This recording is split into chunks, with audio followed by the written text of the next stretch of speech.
Assalamualaikum warahmatullahi wabarakatuh.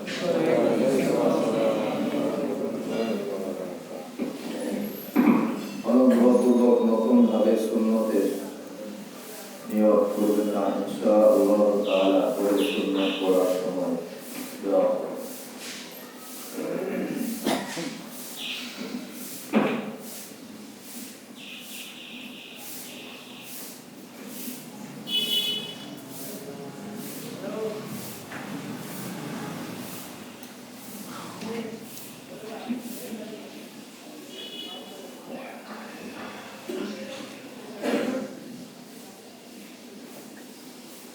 الحمد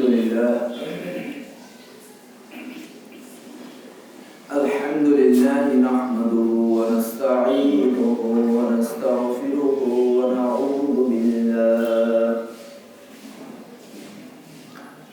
ونعوذ بالله من شرور أنفسنا ومن سيئات أعمالنا. من يهده الله فلا مضل له ومن يضلله فلا هادي له.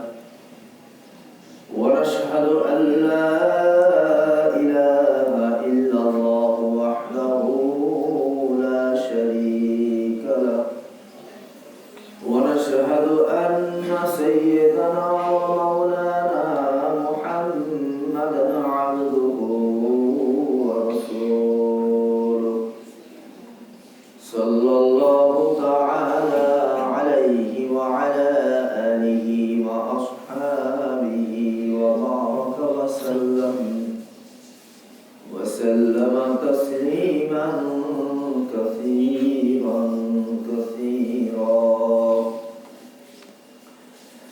أما بعد فقد قال الله تعالى: إن الذين آمنوا وعملوا الصالحات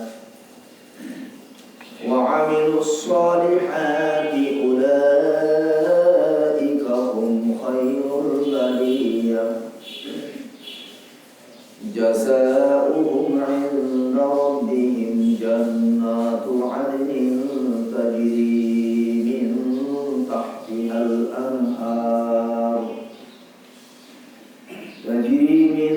تحتها الأنهار خالدين فيها أبدا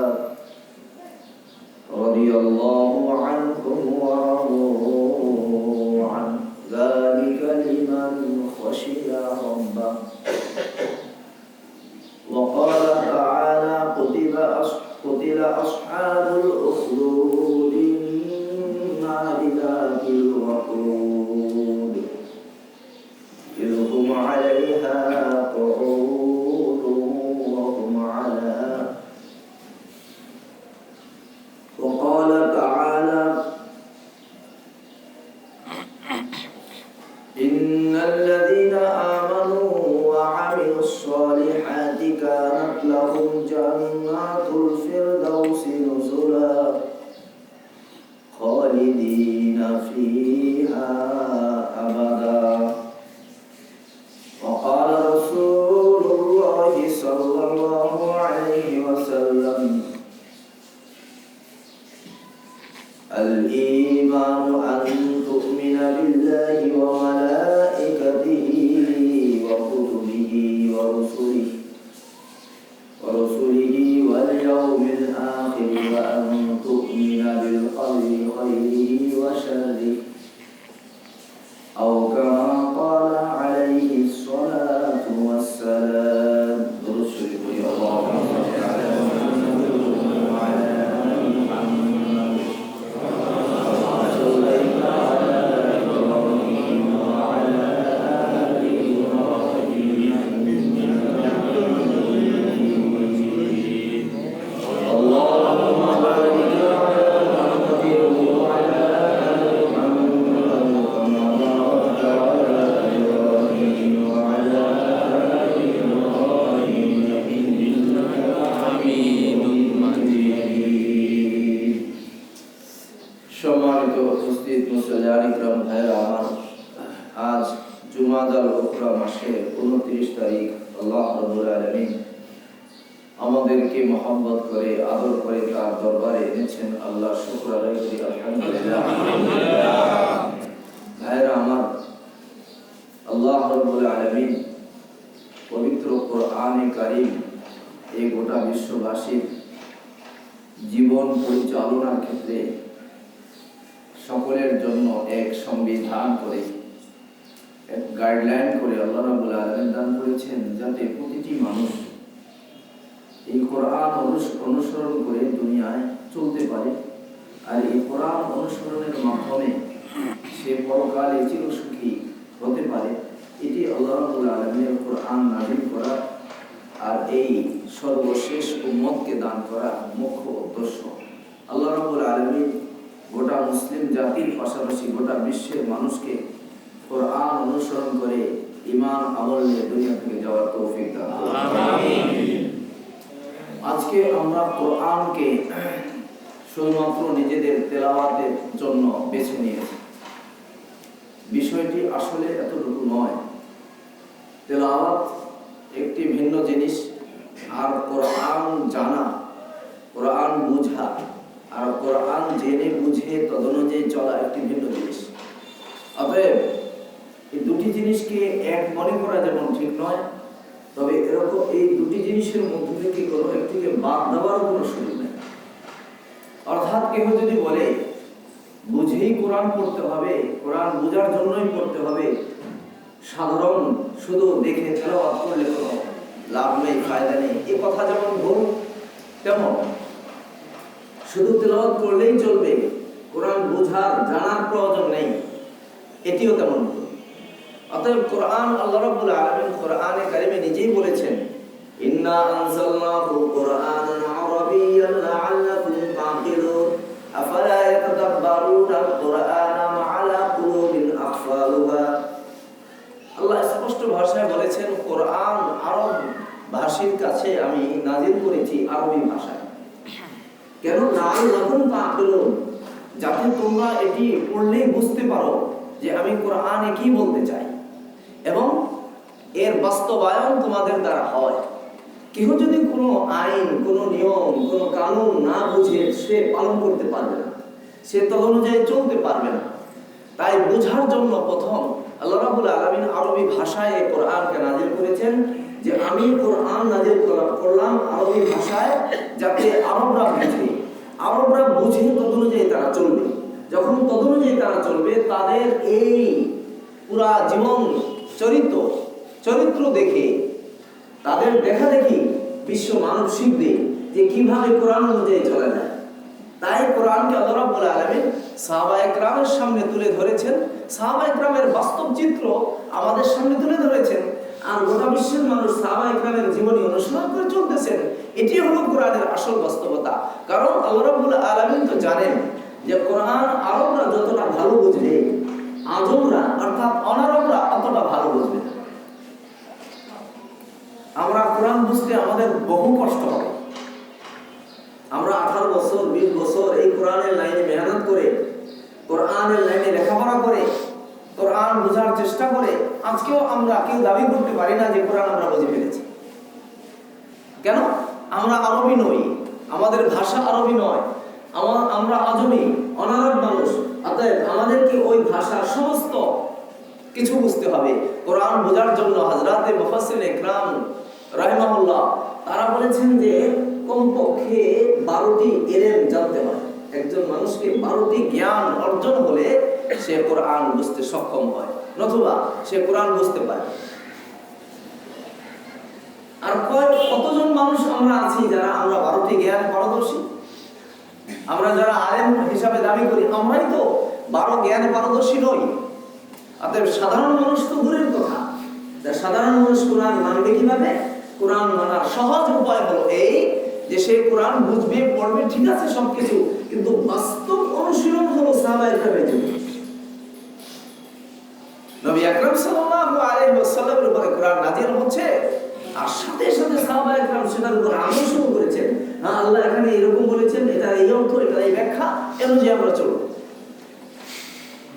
গতকালকে কোরআনের আপনার কি বলে হাদিসের দর্শের মধ্যে, ক্লাসের মধ্যে কালকে হাদিস আসছিল হযরত ইবনে ওমর রাদিয়াল্লাহু তাআলা বলতেছেন যে যখন কোনো নতুন কিছু ঘটনা দেখা যেত তো লোকজন এটা নিয়ে আলোচনা করত, আরে এটার কি সমাধান, এই বিষয়টির উপরে আমল করা আমাদের জন্য কিভাবে সহজ হয়, আমাদের জন্য এটা বৈধ কি অবৈধ, এ নিয়ে যখন সামাজিকভাবে আলোচনা হতো তো তারা সরাসরি নবী আকরাম সাল্লাল্লাহু আলাইহি ওয়াসাল্লামের কাছে প্রথমত না গিয়ে হযরত ওমর রাদিয়াল্লাহু তাআলার কাছে আসতেন। হযরত ওমর এই বিষয়টি নিয়ে নবী আকরাম সাল্লাল্লাহু আলাইহি ওয়াসাল্লামের কাছে আলোচনা করতেন আর আল্লাহর কাছে আবদার করতেন, আল্লাহ এই ব্যাপারে আপনি একটি সঠিক সমাধান, আমাদের জন্য সহজ সমাধান আপনি দান করুন। হযরত ওমর রাদিয়াল্লাহু তাআলা এই দুই ভাবে প্রচেষ্টার মাধ্যমে হযরত ইবনে ওমর নিজে বলতেছেন যে আমার আব্বার এই মনোবাঞ্ছনা অনুযায়ী আল্লাহ রাব্বুল আলামিন নবী আকরাম সাল্লাল্লাহু আলাইহি ওয়াসাল্লামের উপরে কোরআনের আয়াত নাযিল, সুবহানাল্লাহ। আমার আব্বার মনের আকাঙ্ক্ষা অনুযায়ী আল্লাহ রাব্বুল আলামিন নবী আকরাম সাল্লাল্লাহু আলাইহি ওয়াসাল্লামের উপর কোরআন নাযিল করতেন। আর কোরআনে প্রায় ৮-১০টি জায়গা এমন আছে, ৮-১০টি আয়াত এমন আছে, এমন ঘটনা আছে যে প্রত্যেকটি ঘটনার ক্ষেত্রে হযরত ওমর রাদিয়াল্লাহু তাআলা মনোবাঞ্ছনা অনুযায়ী কোরআন নাযিল হয়েছে। অনেক লম্বা কথা আমি বলতে যাব না, তো বলতেছিলাম যে এই আয়াত যখন নাযিল হয়ে যেত তখন সাহাবায়ে কেরাম সাথে সাথে এই আয়াত শুনে তদন্তে আমল শুরু করতেন। তাহলে বোঝা গেল তারাই ছিলেন এই কোরআনের বাস্তব অনুশীলনকারী এবং বাস্তব তারা আমলকারী। আমাদেরকেও কোরআনের যে আমল করতে হবে, চলতে হবে, তবে সেটা সাহাবায়ে কেরামের জীবনী বাদ দিয়ে নয়।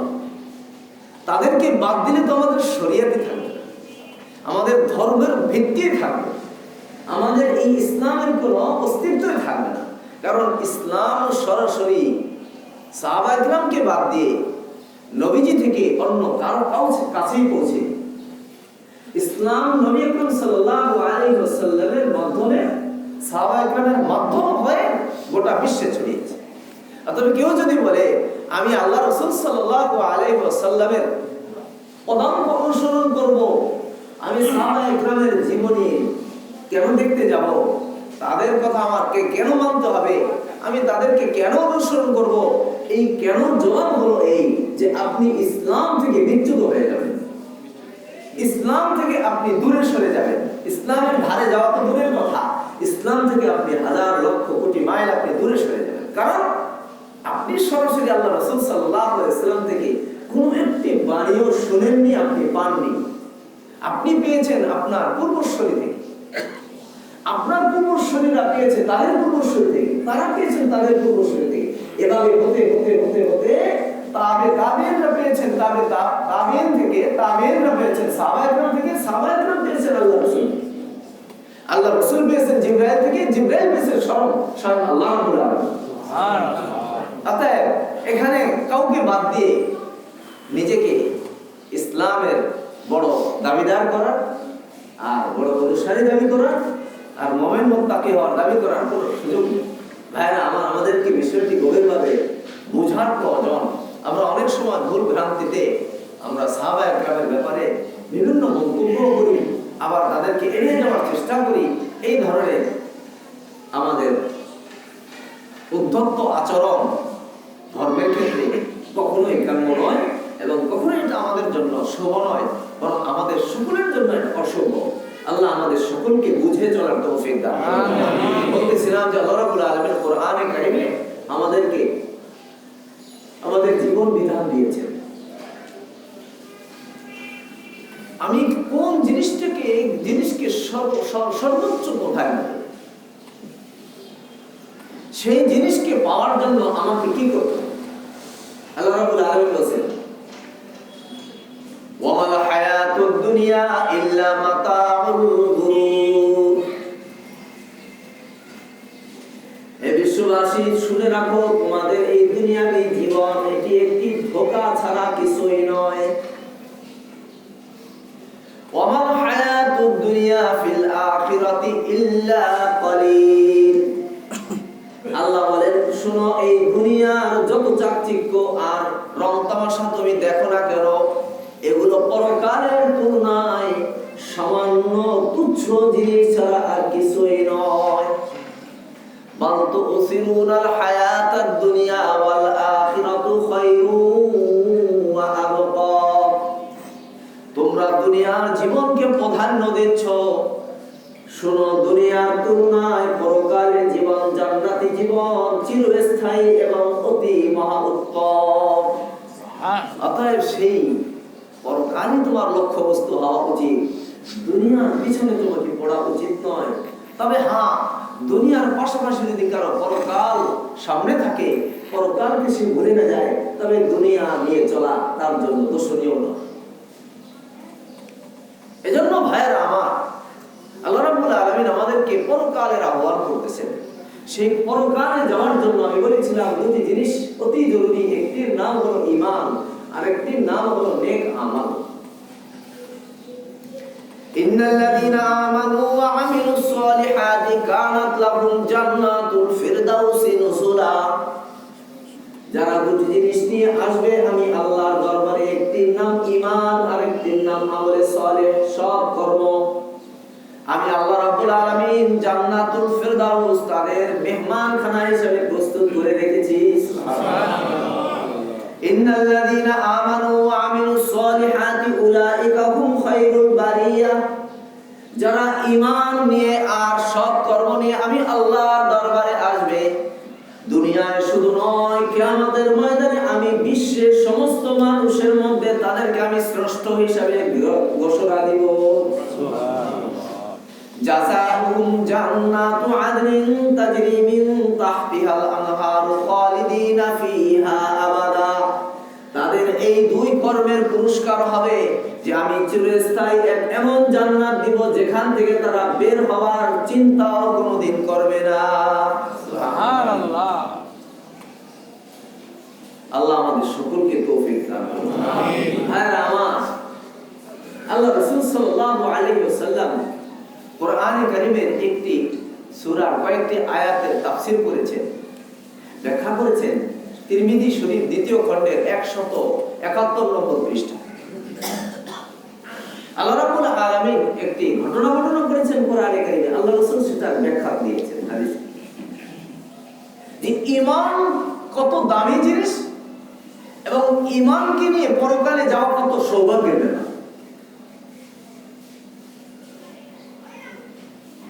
আল্লাহ রাব্বুল আলামিন বলেন কুতিলা আসহাবুল উখদুদ আন-নারি যাতিল ওয়াকুদ ইযহুম আলাইহা কুউদ। আল্লাহ রাব্বুল আলামিন বলেন ধ্বংস হলো ওই গর্তওয়ালারা, ধ্বংস হলো ওই গর্তওয়ালারা যেই গর্তে লেলিহান শিখা আগুনের লেলিহান শিখা জ্বলতেছিল, আর চতুর্দিকে তাকিয়ে দাঁড়িয়ে মানুষ দেখতেছিল দৃশ্য। আল্লাহ রাব্বুল আলামিন এতটুকু কথা কোরআনে কারীমে সূরা বুরুজের মধ্যে উল্লেখ করেছেন। আল্লাহ রাসূল সাল্লাল্লাহু আলাইহি ওয়াসাল্লাম এই ঘটনা ব্যাখ্যা দিয়েছেন। খ্রিস্টপূর্ব যুগে কোন এক যুগে এক বাদশা ছিল। ওই বাদশার দেশে কিছু ঈমানদার লোক ছিল, কিন্তু বাদশা ঈমানদারদেরকে পছন্দ করত না, অপছন্দ করত। সে চেত সব সময় যে আমার দেশে কোনো ঈমানওয়ালা মানুষই যেন না থাকে। এজন্য তার দরবারে এক বড় গণক আর জাদুকরকে সে এনে লালন পালন করত, আর দেশের সমস্ত মানুষকে এই গণকের জাদুবিদ্যা শিক্ষা দিত। দেশের সকলে এই শিক্ষায় শিক্ষিত হবে, এই বিদ্যায় বিদ্যামান হবে, আর বুদ্ধিবিদ্যায় তারা উন্নতি অর্জন করবে, আর দেশ পুরাটা জাহান্নামে পরিণত হবে। আল্লাহ রাসূল সাল্লাল্লাহু আলাইহি ওয়াসাল্লাম বলেন যে ওই জাদুকর আস্তে আস্তে বৃদ্ধ হতে শুরু করলো, বুড়া হয়ে গেছে। এখন জাদুকর নিজে বলতেছে বাদশাকে যে বাদশা, আমি তো বুড়ো হয়ে গেছি, আমি কিছুদিন পরে হয়তো বা মারা যাব।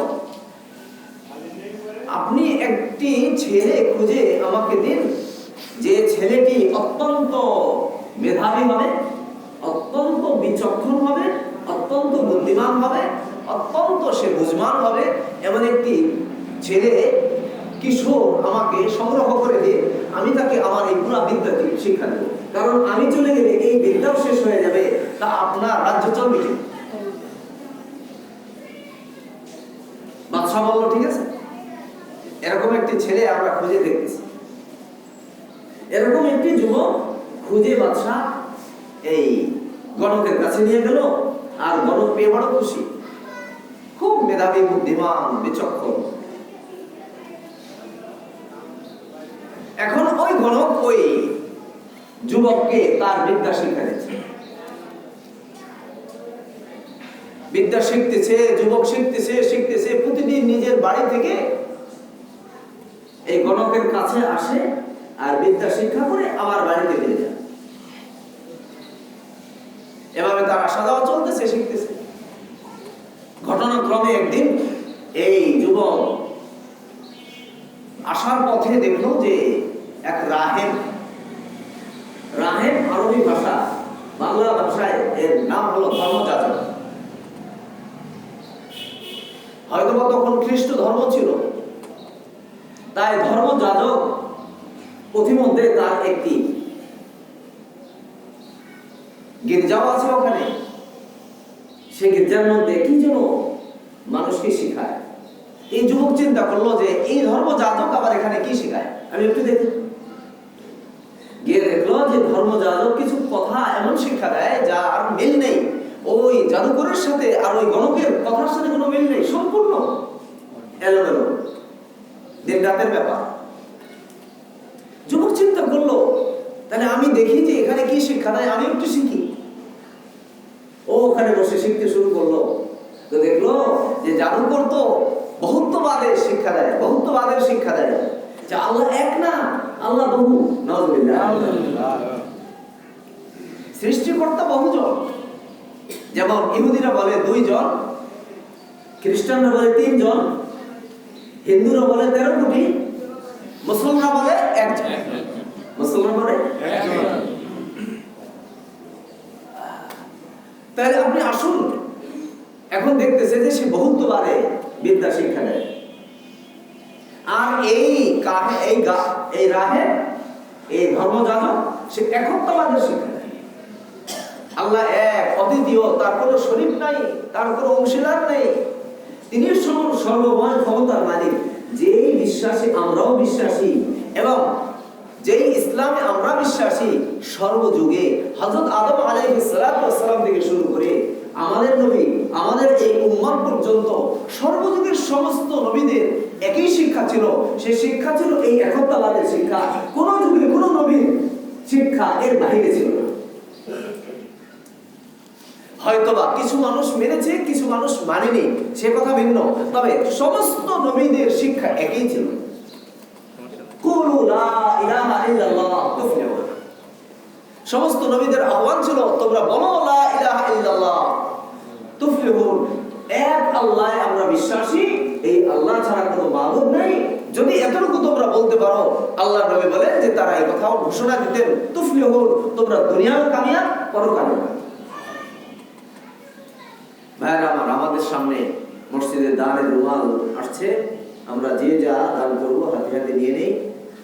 আমাদের গত শুক্রবারে দানের রুমালে কালেকশন হয়েছিল মাত্র ৮,৫২৬ টাকা।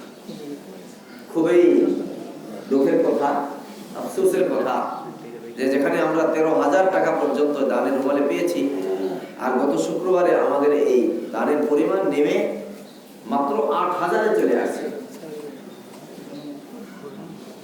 জানি না আমি বলার কারণে কি আপনারা রাগ করেই এই দানের হাত গুটিয়ে নিলেন কিনা। আমি বলছিলাম সর্বনিম্ন 10 টাকা। আমি তো উপরেরটা নিষেধ করি যে আপনি 50 করে দিচ্ছেন প্রতি শুক্রবারে, আপনিও 10 টাকা দেন, একথা বলা হয়নি। আমি বলেছিলাম সর্বনিম্ন 10 টাকা করে আমরা দিব।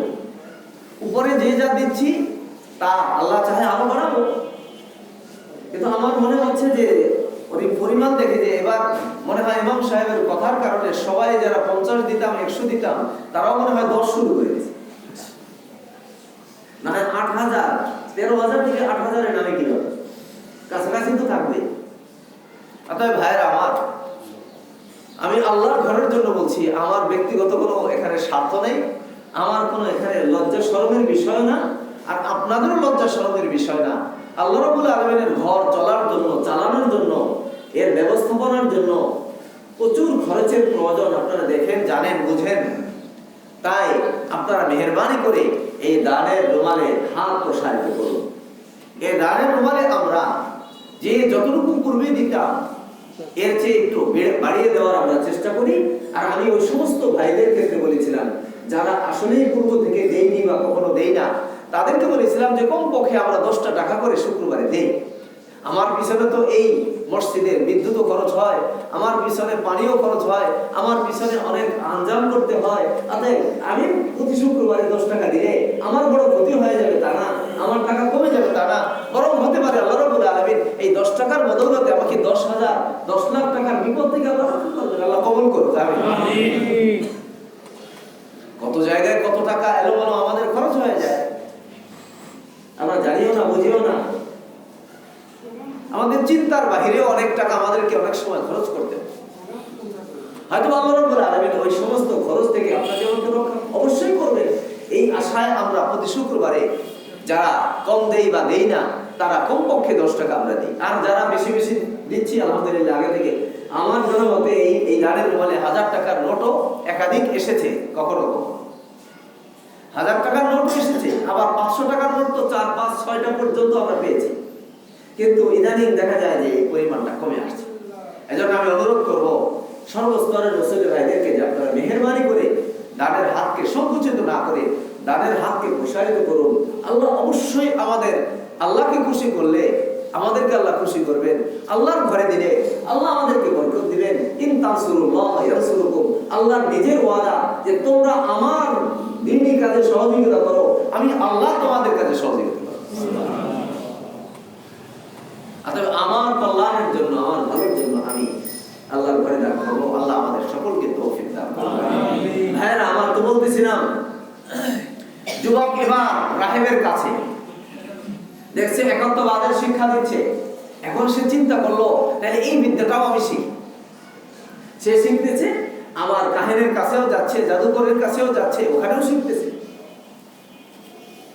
ঘটনাক্রমে একদিন রাস্তা দিয়ে সে যাচ্ছে, তো ওই রাহেবের কাছে সে অপেক্ষা করতেছে, তো দেরি হয়ে গেছে। ওই জাদুকর এবার তার বাড়িতে লোক পাঠাচ্ছে। আর এই ছেলেটি আসলো না কেন, আজকে দেরি করতেছে। বাড়িওয়ালারা বলতেছে হ্যাঁ যে সে তো চলে গেছে। এর কিছুক্ষণ পরে যখন সে গিয়ে এই রাহেবের কাছে উপস্থিত, কাহিনীর কাছে উপস্থিত, জাদুকরের কাছে উপস্থিত, তখন সে জিজ্ঞেস করছে কি বাবা তুমি দেরি করলা? বলছে পথে একটু দেরি হয়ে গেছে। পরের দিন এসে এই ধর্মযাজককে বলছে যে আমার তো সমস্যা হয়ে গেছে, আমি তো আপনার এখানে আসতে পারবো না, কারণ বাড়ি থেকে লোক আমার খবর নিচ্ছে আমি কোথায় থাকি কোথায় থাকি না। আবার ওখানে আমি দেরি করে গেলে সেখান থেকে অভিযোগ আমার বাড়িতে চলে যায়, এখন আমি কি করতে পারি? তো এই ধর্মযাজক তাকে পরামর্শ দিয়েছে তুমি একটি কাজ করবা, যদি তোমার ঘরের লোক জিজ্ঞেস করে দেরি হলো কেন, তাহলে বলবা যে আমি ওই জাদুকরের কাছে ছিলাম। আর জাদুকর যদি জিজ্ঞেস করে যে তোমার দেরি হলো কেন, তো বলবা আমি আমার বাড়িতে ছিলাম। আমার কথা বলবা না, তাহলে কিন্তু তোমারও সমস্যা আমারও সমস্যা। কারণ এই দেশের বাদশাহ যদি জেনে যায় যে আমি ইসলাম ধর্মের অনুসারী, একত্ববাদী বিশ্বাসী, তাহলে তোমাকেও রাখবে না, আমাকেও রাখবে না। দেখেন তো কিরকম দেশ আর কিরকম মানুষ, কিরকম শাসক। মানে দেশে মুসলমান থাকবে, ইমানদার থাকবে, এটা পছন্দ করে। সবাই বেঈমান হয়ে যাক, সব বেঈমানে ভরে যাক, এরকম মনোভাবের মানুষ নাস্তিক আমাদের দেশেও থাকতে পারে কিনা? আপনারা বলতেছেন আছে, আমি বলছি থাকতে পারে কিনা? আপনারা আলহামদুলিল্লাহ আরো আগে বলছেন আছে। আসলে আছে, আসলে আছে। দেখবেন যেখানে ইসলামের পক্ষে মানুষ সরব হচ্ছে সেখানেই কোনো না কোনো বাধা আসছে। তাই বোঝা যায় তারা ইসলামের অগ্রগতি এই দেশে হোক এটা তারা চায় না, এটাকে বন্ধ করার পায় তারা করতেছে, চেষ্টা করতেছে। আল্লাহ আমাদেরকে হেফাজত করুক, আমিন। বলতেছিলাম, এবার চলতেছেন এই যুবক একদিন কিছুক্ষণ এই জাদুঘরের কাছে, কিছুক্ষণ ধর্মযাজকের কাছে সময় কাটাচ্ছে। ঘটনাক্রমে একদিন পথিমধ্যে রাস্তার মধ্যে দেখে বড় এক জন্তু পড়া এক বিরাট জানোয়ার বসে আছে। যে জানোয়ার পার করে কারো এপার ওপার যাওয়ার কোনো সুযোগ নাই। সমস্ত মানুষ ওদিকেও আটকা পড়ছে, এদিকেও আটকা পড়ছে। এই জানোয়ার যদি না সরে রাস্তা থেকে, তো কেউ এদিক ওদিক করতে পারতেছে না, আর সবাই ভয় পাচ্ছে যে আমাদের উপর আক্রমণ করে বসবে। এর মধ্যে ওই যুবক গিয়ে উপস্থিত। সবাই বলতেছে এখন কি করা যায়, এই জানোয়ারটাকে কিভাবে মারা যায়, সরানো যায়। যুবক বলছে, যাও থাকো, তোমরা চুপ থাকো, আমি দেখছি এটা কি করা যায়। হাতে একটি পাথরের টুকরা নিল আর নিয়ে বলল, আল্লাহ, জোরে চিৎকার করো, আল্লাহ। আমি এই পাথরের টুকরাটা এই জানোয়ারের গায়ে নিক্ষেপ করব। আমি এই পাথরের টুকরা এই জানোয়ারের গায়ে নিক্ষেপ করব। আল্লাহ, যদি এই ধর্মযাজকের বাণী শিক্ষা যদি সত্য হয়, তা আমার এই পাথরের আঘাতেই যেন এই প্রাণী মারা যায়। আর যদি সত্য না হয়, তাহলে যেন না মরে। কথা বলে সে যখন পাথরের টুকরা ওই জানোয়ারের গায়ে, ওই প্রাণীর গায়ে নিক্ষেপ করলো, সাথে সাথে ওই প্রাণী ওখানে মারা গেল। প্রাণী যখন মারা গেল, সমস্ত লোক এখন আশ্চর্য হয়ে গেল, ব্যাপার কি, এই জীব জানোয়ারটাকে কে মারলো? সবাই বলল, এই যুবক মেরেছে, এই যুবক মেরেছে, এই যুবক মেরেছে। সবাই বলল, অবশ্যই এই যুবক এমন কিছু জানে, এমন কোন বিদ্যা তার কাছে আছে, যে বিদ্যার বদৌলতে আজকে আমাদেরকে বিপদ থেকে রক্ষা করলো, আর এই জানোয়ারটাকে সে মারতে সক্ষম হলো। চলো এই যুবক কোন ধর্মের অনুসারী, আমরাও সেই ধর্ম গ্রহণ করি। সুবহানাল্লাহ। এখন মানুষ মুসলমান হওয়া শুরু হয়ে গেছে। এক অন্ধ ব্যক্তি, সে বহুদিনের অন্ধ, জন্মান্ধ, সে খবর পেল ওইখানে এক এরকম যুবক আছে। এই যুবক তো এরকম ভাবে অলৌকিক বিদ্যার অধিকারী, তো তার কাছে গিয়ে দেখি আমার চোখটা ভালো করে যায়। সেও আসলো যুবকের কাছে, এসে বলল, ভাই তোমার কি চাই? আমি তোমাকে যা চাই সব দেবো, তুমি আমার চোখটা একটু ভালো করে দাও। যুবক বলল, আমার কোনো কিছু স্বার্থের প্রয়োজন নাই, টাকা কড়ির প্রয়োজন নাই, তবে হ্যাঁ, তোমার সাথে আমার কথা এতটুকু, যদি তোমার চোখ ভালো হয়ে যায়, তবে তুমি আমাকে কিছু দিবে না, বরং আমি যেই এক আল্লাহকে বিশ্বাস করি, ওই এক আল্লাহকে বিশ্বাস করে মুসলমান হয়ে যেতে হবে। রাজি কিনা? বলো, মানে হ্যাঁ রাজি। ওই যুবক কি করলো, নিজের হাত ওই অন্ধ ব্যক্তির চোখের উপরে স্পর্শ করলো, সাথে সাথে অন্ধ ব্যক্তির চোখ খুলে গেল। এখন অন্ধ ব্যক্তির চোখ যখন খুলে গেল, চতুর্দিকে আওয়াজ ছড়িয়ে পড়লো যে আমাদের দেশে এমন এক আল্লাহওয়ালা ব্যক্তি আছে, যে আল্লাহকে এক আল্লাহকে বিশ্বাস করে, তার হাতে এত পাওয়ার যে অন্ধ জন্মান্ধকে সে ভালো করে দিতে পারে। এই কথা ছড়াতে না ছড়াতে চতুর্দিক থেকে মানুষ তার কাছে ভিড় করতে শুরু করলো। আস্তে আস্তে এই ভিড়াভিড়ির কথা বাদশার কান পর্যন্ত চলে গেল। বাদশা চিন্তা করলো, সর্বনাশ, আমার রাষ্ট্রই তো হাতছাড়া হয়ে যাবে, চলো এদেরকে কিভাবে দমন করা যায় চিন্তা করো। বাদশা ঘোষণা দিল, সবাইকে ধরে নিয়ে আসো। ওই রাহেব, ওই ধর্মযাজককেও ধরে নিয়ে আসো, এই অন্ধকেও ধরে নিয়ে আসো, এই যুবককেও ধরে নিয়ে আসো, আর তাদের কথায় তাদের সাথে মিলে যারা মুসলমান হয়ে গেছে সবাইকে ধরে নিয়ে আসো। সবগুলোকে মেরে ফেলা হবে, এই দেশে কোনো মুসলমান চলবে না। সব ধরে নেওয়া হলো। বাদশা বলল, প্রত্যেককে মারবা, তবে ভিন্ন ভিন্ন পদ্ধতি। একে মারবা একভাবে, একে মারবা আরেক ভাবে, একে মারবা আরেক ভাবে, আর সবার সামনে মারবা, যাতে করে ওরা বুঝে যে মুসলমান দাবি করলে আর ইসলামের অনুসারী দাবি করলে এর শাস্তি কি। নতুন করে কেউ যেন মুসলমান হওয়ার সাহস না পায়, আর যারা মুসলমান হয়ে গেছে, ইসলাম ধর্ম গ্রহণ করছে, তারা যেন ত্যাগ করার চিন্তা করে। কি করা হলো, ওই ধর্মযাজককে ধরে তার মাথার মাঝামাঝি করাত ধরা হলো, আর বলা হলো এবার টানো। করাত দিয়ে চিরে এই ধর্মযাজককে দ্বিখণ্ডিত করে তাকে বের করা। এরপরে অন্ধকে ধরা হলো, অন্ধকে হত্যা করা হলো, কতল করে ফেলা হলো। কিন্তু একজন কিন্তু ইসলাম থেকে পিছপা হননি। বাদশার তো উদ্দেশ্য ছিল যে এরা ধর্ম থেকে ফিরে আসবে, ইসলাম ছেড়ে দেবে। কিন্তু ওনাদের কথা ছিল যে আমরা যেই ইসলামে বিশ্বাসী, যেই আল্লাহ বিশ্বাসী, যেই একত্ববাদে বিশ্বাসী, আমাদের জীবন চলে যাক, কিন্তু আমরা একত্ববাদের থেকে আমরা বিন্দু মাত্র এক সুতা পরিমাণ আমরা পিছপা হব না। এই ছিল তাদের ঈমান। আল্লাহ আমাদেরকে এরকম মজবুত ঈমান দান করুন। আমিন। দুইজনের হত্যা হয়ে গেল, এরপর সিরিয়াল হলো এই যুবকে। বাদশা বলল একে এইভাবে হত্যা করা হবে না, আরো কঠিন ভাবে হত্যা করতে হবে। কিভাবে হত্যা করব? বাদশা বলল একটি কাজ করো, তোমরা কয়েকজন লোককে ধরে নিয়ে যাও, পাহাড়ের উঁচু চূড়ার উপরে উঠো, ওখান থেকে এই যুবককে ছেড়ে দাও। ওখান থেকে ঘোরাতে ঘোরাতে সে যখন নিচে আসবে তখন তার প্রাণ তো দূরের কথা, তার শরীরের অস্তিত্বই খুঁজে পাওয়া যাবে না, শেষ হয়ে যাবে। এভাবে তাকে মারতে হবে। তাই করা হলো। পাহাড়ের চূড়ায় তুলে নেওয়া হলো। যখন ওই যুবককে ওই সৈন্যরা ধাক্কা দিল, ধাক্কা দেওয়ার সাথে সাথে অলৌকিক ভাবে ঘটনা উল্টে গেল। জোরে বলে সুবহানাল্লাহ। ঘটনা উল্টে গেল। কি ঘটনা উল্টে গেল? যুবক তো নিচে পড়লই না, বরং যারা ধাক্কা দিয়েছিল সবগুলো ওখান থেকে উল্টে পড়ে সবগুলো মারা গেল। যুবক সুস্থ শরীরে আবার বাদশার দরবারে ফিরে আসলো। বাদশা বলল ঘটনা কি? বলে ঘটনা এই, আমাকে আপনি এভাবে মারতে পারবেন না, বলেই দিল আমাকে মারা সম্ভব না। বলে কেন? বলে আমার সাথে এমন এক ক্ষমতা, এমন এক শক্তি আছে, যে শক্তি আপনাদের সকলে মিলে কারো কাছে নাই। সে শক্তির নাম কি? বলে ঈমানী শক্তি। সে শক্তির নাম ঈমানী শক্তি। আপনিও দেখবেন পৃথিবীতে ঈমানী শক্তি এত মজবুত যে শক্তির সামনে কোনো বুলেট বোমা কাজ করে না। কোন বুলেট বোমা কাজ করে না।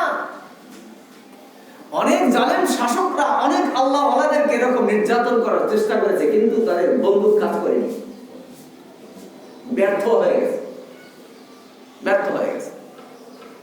ভাইরা আমার, ঈমানী শক্তি এরকম। এইজন্য আল্লাহ রাসূল সাল্লাল্লাহু আলাইহি ওয়াসাল্লাম হাদিসের মধ্যে বলেন ইত্তাকু ফিরাসাতাল মুমিন। বিশ্ববাসী মুমিনদের অন্তর শক্তি থেকে সাবধান থাকো, ঈমানদারদের অন্তর শক্তি থেকে সাবধান থাকো। এদের বিরুদ্ধে কোনো কাজ করতে যেও না, তাহলে তোমার ক্ষতি হবে। এদের কানেকশন সরাসরি আল্লাহর সাথে, আর তোমার কানেকশন এই বস্তুবাদী দুনিয়ার সাথে। অতএব তোমার এই কানেকশন দিয়ে ওই আল্লাহর কানেকশনকে দুর্বল করা যাবে না। এজন্য বস্তুবাদীদের একটু চিন্তা থাকা দরকার, একটু ভয় থাকা দরকার যে আমরা কার বিরুদ্ধে কথা বলি, কার ব্যাপারে কি করি। অতএব আমরা ওই ঈমানদারদের সাথে পারবো না। তাদের ঈমানের ক্ষমতা আমাদের বুলেট বোমার চেয়েও বড় শক্তিশালী। হযরত হাফিজ হুজুর রাহমাতুল্লাহ আলাইহির একটা ঘটনা আমি শুনছি। হাফিজ হুজুরকে তো আমরা সবাই নাম অনেকে শুনেছি, জানি, আর অনেকে তো আমরা দেখেছি। হযরত হাফিজ হুজুর রাহমাতুল্লাহ আলাইহি যখন প্রথম রাজনীতি শুরু করেন, তো কোন সরকারের আমল ছিল আমি জানি না, তো ওই সরকার তাকে মিছিল মিটিং নিষিদ্ধ করে দিয়েছে। ওনার একটা মিটিং ছিল আপনার প্রেস ক্লাবে, উনি আসবেন প্রেস ক্লাবে এই মিটিং করার জন্য, কিন্তু সরকার তার বাড়ি ঘেরাও করছে, পুলিশ দিয়ে ঘেরাও করে রেখেছে যে হাফিজ হুজুরের জন্য তার নিজের ঘর থেকে বের হয়ে আসতে না পারে। ওনার প্রত্যক্ষদর্শী, এই ঘটনার প্রত্যক্ষদর্শী বলেছে যে আমি তখন ওখানে ছিলাম, তার ঘরের সামনে শত শত পুলিশ পাহারা দিচ্ছে। এদিকে সময় হয়ে গেছে, প্রেস ক্লাবে হুজুর আসবেন। খাদেমরা বলছে হুজুর আপনি যাবেন কিভাবে, ঘরের সামনে তো পুলিশ, আপনাকে তো বের হতেই দিচ্ছে না।